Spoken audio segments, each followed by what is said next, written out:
నమస్తే, welcome to our channel. నేను మీ ప్రియాంకారాం. వైఎస్ఆర్సీపీకి సంబంధించిన ఒక మాజీ ఎంపీ జగన్మోహన్ రెడ్డి గారికి కొన్ని సలహాలు సూచనలు ఇచ్చే ప్రయత్నం చేశారు ప్రెస్ మీట్ వేదికగా. మరి జగన్మోహన్ రెడ్డి గారు వింటారా?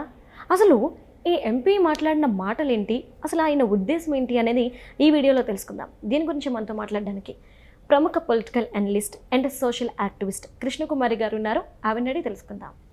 నమస్కారం మ్యామ్. నమస్తే. మేము మాజీ ఎంపీ ఒకరు జగన్మోహన్ రెడ్డి గారి చుట్టూ మంచి వాళ్ళు, అలానే జగన్మోహన్ రెడ్డి గారు తిట్టినా కొట్టినా ఏమన్నా కానీ ఉన్నది ఉన్నట్టు ముక్కుసూటిగా మాట్లాడే వ్యక్తులు ఆయనతో ఉంటే, ఆయనకి మంచి సలహాలు సూచనలు ఇచ్చే వ్యక్తి ఉంటే గనక జగన్మోహన్ రెడ్డి గారు గెలిచి తీరుతారు అని చెప్పి, అంటే దీని వెనుకున్న ఉద్దేశం ఏమంటారు?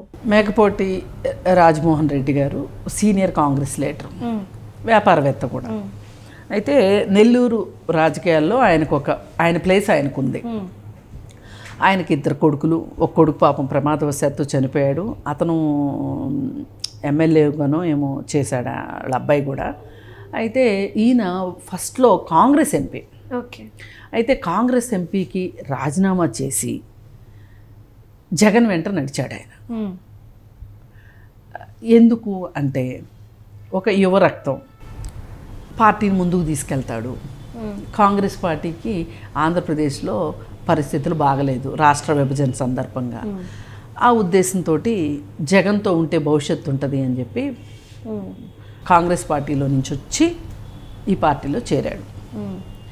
అయితే ఆయన అది కొంచెం ముక్కుసూటి వ్యవహారం. రెండో వాళ్ళకి నచ్చినా నచ్చకపోయినా ఆయన చెప్పదలుచుకుంది చెప్పే రకం. ఒక సీనియర్ పర్సను, రాజశేఖర రెడ్డి గారు ఉన్నప్పటి నుంచినే ఆయనతోటి స్నేహం ఉంది. అయితే ఇక్కడ ప్రాబ్లం అంతా ఏంటి అంటే ఆయన చరిత్ర ఎంత ఉందనేది ఇక్కడ విషయం కాదు. ఇక్కడ జగన్మోహన్ రెడ్డి ఎలా ట్రీట్ చేస్తాడన్నదే పాయింట్. ఇక్కడ జగన్మోహన్ రెడ్డికి తన మన ఏమీ లేవని తెలుసు అందరికీ. ఎందుకంటే తల్లిని చెల్లినే పక్కన పెట్టినోడు, సొంత బాబాయిని ఏం చేశాడో అందరికీ తెలుసు. మరి ఎన్ని చేసిన వాడికి ఇంకా పార్టీలో లీడర్ ఒక ఇంపార్టెంటా? అంతే. ఆయన చెప్పింది వింటాడా? అయితే ఈ మాట చాలామంది అంటున్నారు.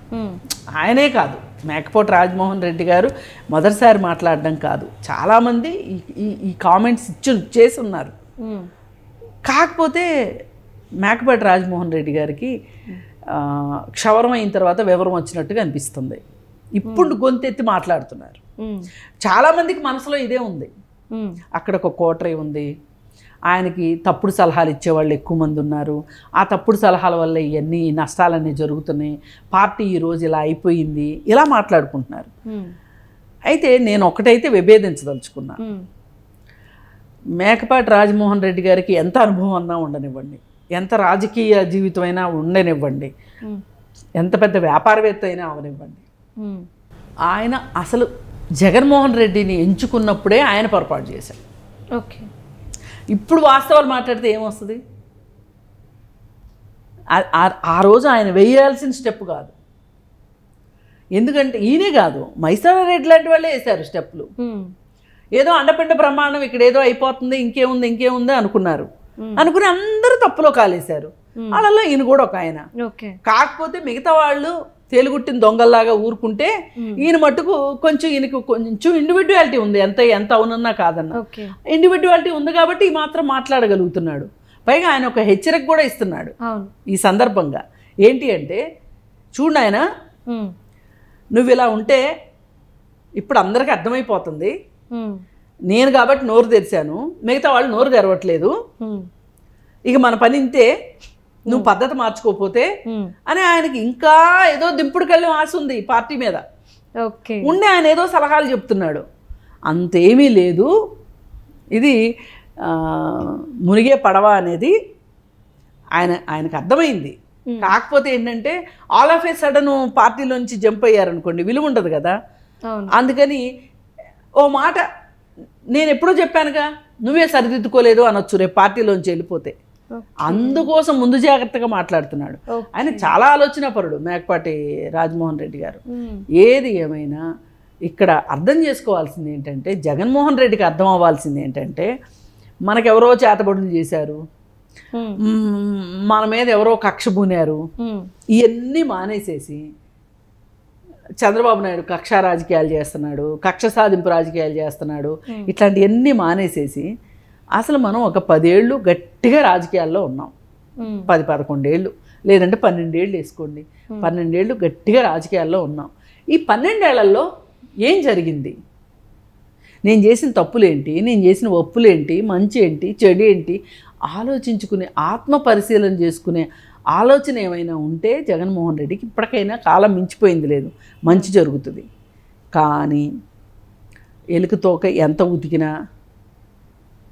నలుపు నలుపే అన్నట్లు జగన్మోహన్ రెడ్డి ఇలా ఆలోచిస్తాడు అని ఎవరన్నా అనుకుంటే నేతి బీరకాయలో నెయ్యి ఎంత ఉందో అంతే. జగన్మోహన్ రెడ్డి మనస్తత్వమే అంత. అతను దేనికి భయపడడు, దేనికి వెరపు లేదు. పైగా ఈ రోజుకి నేనే కింగ్ను అనుకుంటాడు, ఓడిపోయినా నేనే కింగ్ను అనుకుంటాడు. ఆయన ఎవరి మాట వినడు. ఆయన ఏమనుకుంటాడో, ఆయనకి ఏది లాభమో అదే చేస్తాడు. ఇప్పుడు కూడా ఓడిపోయినా కానీ ఆయన వ్యాపారాలు ఆయన చేసుకుంటున్నాడు, ఆయన డబ్బులు ఆయన వెనకేసుకుంటున్నాడు. ఆయన అసలు ఆంధ్రాలోనే ఉండట్లేదు, బెంగళూరులో ఉంటున్నాడు. ఇక్కడ తుఫాన్ వచ్చి నానా గందరగోళం అయితే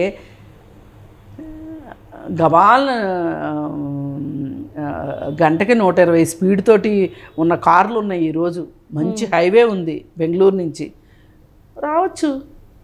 వచ్చి అసలు ఇక్కడ ఏం జరుగుతుంది, అసలు చంద్రబాబు నాయుడు సరిగ్గా ట్యాకిల్ చేస్తున్నాడా లేదా, ఒక ప్రతిపక్ష నాయకుడిగా నేనేం చేయాలి అనే ఆలోచన లేకపోకుండా నువ్వు సుడిగాలి పర్యటన అంటే నువ్వు ఒకటి డిసైడ్ అయ్యావు, ఏ వారం వస్తాను, ఏ వారం వెళ్తాను, ఇక్కడ ఎంతకాలం ఉంటాను, ఇవి ఉన్నప్పుడు ఇక్కడ ఏం పనులు చక్కబెట్టుకోవాలి, అక్కడ ఏం పనులు చేసుకోవాలి.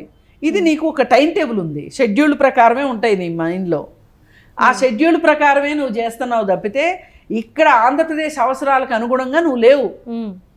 అదేమంటే ఫ్లైట్ లేదు కాబట్టి రాలేను.